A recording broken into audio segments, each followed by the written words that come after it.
Welcome to the Glam Life Podcast, where we empower and inspire beauty professionals to take their careers to the next level. Your host, Victoria, is a certified business coach with over a decade of experience in the beauty industry, helping countless beauty professionals start and grow successful businesses. Now she's sharing her knowledge and expertise with you. Whether you're just starting out in the beauty industry or looking to take your business to new heights, this podcast is for you, covering topics like community, management, branding, and much more. So join us on this journey to build the beauty business of your dreams.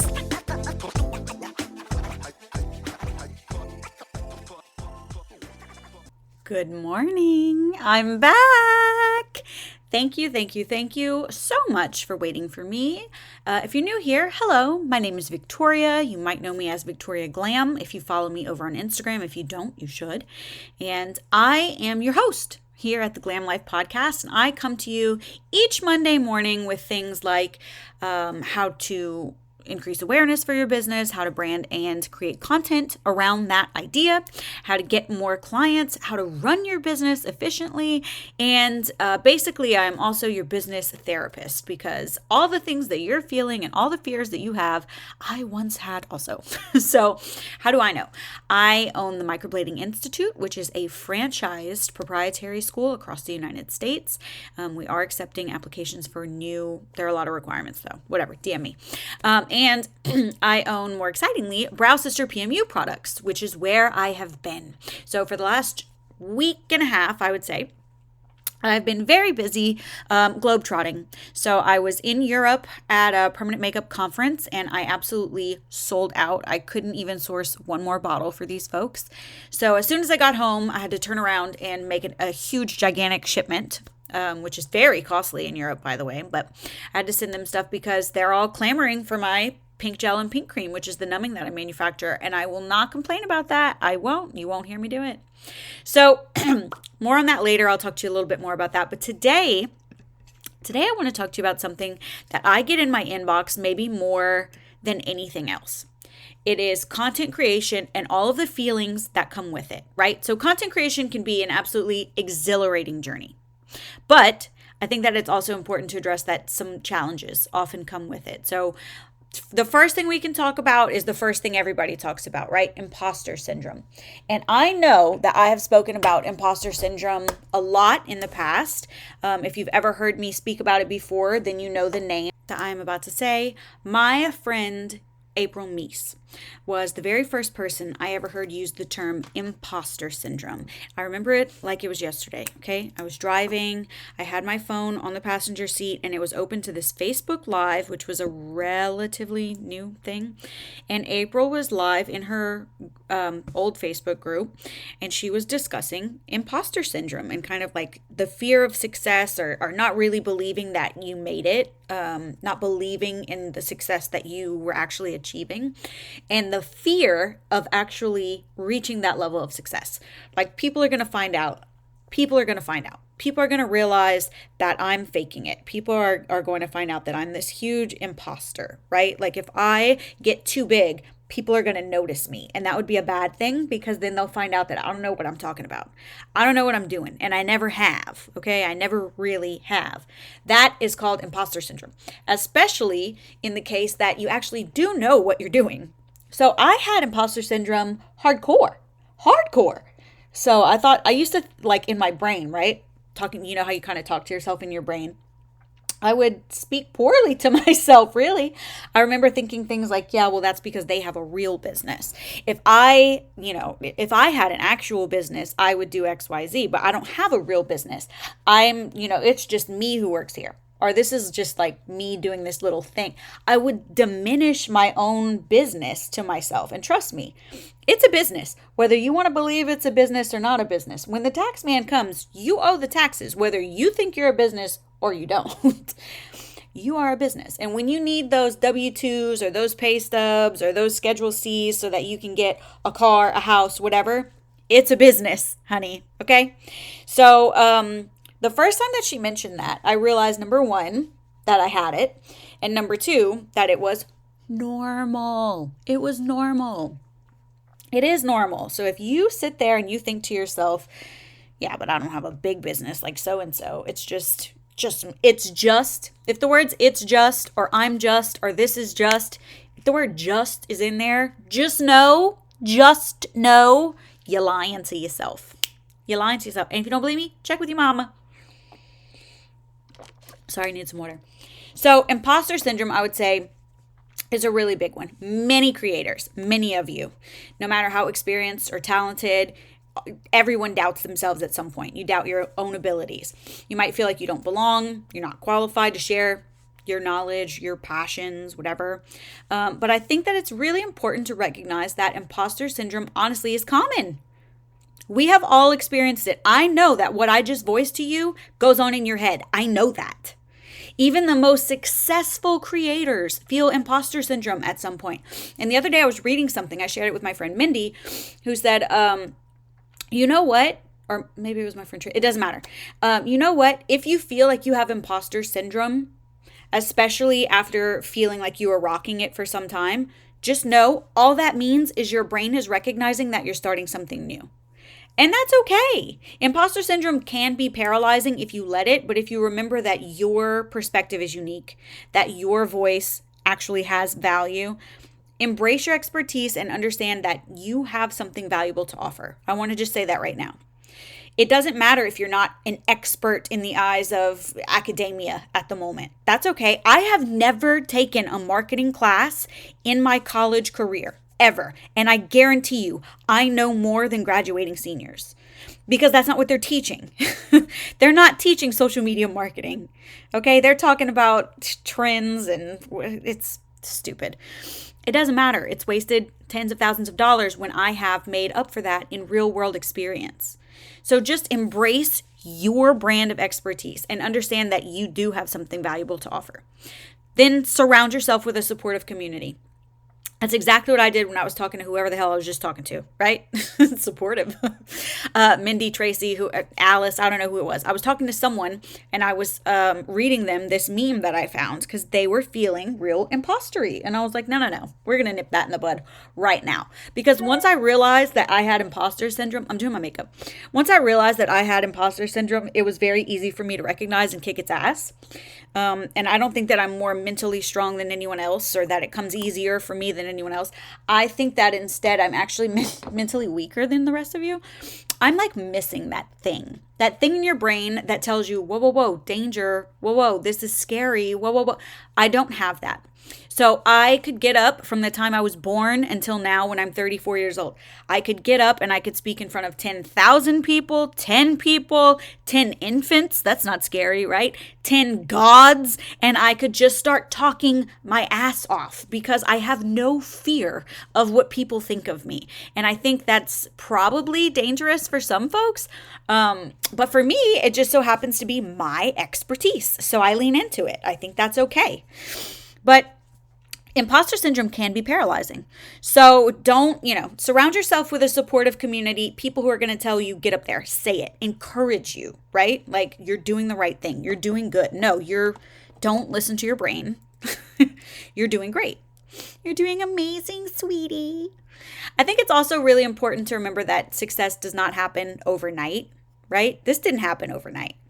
The disappointment of not seeing immediate results can be a little like disheartening, let's say. So I think it's really crucial to stay patient, but also stay persistent. Yeah, even if you have to remind yourself that on a daily basis, like write it down, put it on the mirror and say the harvest will come. Let's say my friend Sheila said that to me once and she was so right. The harvest will come. Keep sowing your oats, whatever. Keep watering I'm not a farmer, but keep at it and the harvest will come. And she was not wrong. Consistency is key. So it's not going to happen for you overnight. It doesn't work that way. And that's okay. Rome was not built in a day. Neither is a successful beauty business or a successful content channel. It doesn't happen, poof, overnight. Even Alex Earle, remember we did a deep dive into her? I am going to bring deep dives back, but I need a little time because I'm doing my Summer of Suns. So I'm only working 3 hours a day. So give me some time. But yeah, even for Alex Earle, she was posting for like 2 years. And then people say she blew up overnight, but it wasn't overnight. It was a culmination of throwing spaghetti at the wall and seeing what sticks. And when she found that, she ran with it because she had time because she was just a college student. She didn't have anything else to do. But yeah, it's not going to happen for you overnight. Building an audience takes time, and it's really important that you focus on creating quality content consistently. So it's both, right? Like some people will say it's quality, not quantity. Some people will say it's quantity, not quality.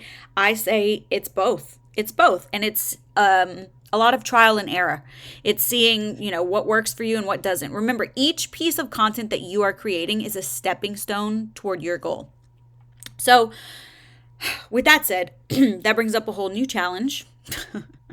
The fear of looking silly or of being judged by your friends, your family, your colleagues, whoever, that you in your brain think your content, your new venture might reach, right? So you're trying all these new things and you're thinking to yourself, well, I can't try that because so-and-so will judge me. So-and-so will see it. What will so-and-so think? And sometimes it's really irrational. Sometimes it's okay to be like, well, if my boss sees that, I'll be in trouble. And I'm certainly not ready to quit that job. I need the income. So that I understand. But then there are the people like me who, when I was first starting out and had imposter syndrome and was first beginning to create content, I was like, I don't want so-and-so across town to be able to see this because I think that she'll talk about my business. And then she, like not like she's all up in my business. I mean, like my actual brick and mortar business. And I think that could actually be detrimental to the business because I haven't gotten it off the ground yet. It's that kind of thinking. Do you see what I mean? Like I was being protective of my business, thinking somebody might talk shit on it or see what I'm doing and try to get there first. Or it's irrational. You cannot stop it. You cannot stop me. Get out of here. You can't stop me. It's my content, original content. I can make as much of it as I want, anytime that I want. But I was so nervous about everything in life back then. Probably a little PTSD from my first boss, who was absolutely insane. That's a story for another day. That I was worried about everything, right? Now, girl, I am human Xanax. You cannot worry me. You cannot worry me. And I don't know. My kids don't even worry me that much. They're fine. They're resilient. They'll bounce back. Walk it off. Throw some dirt on it. I'm one of them kind of mamas.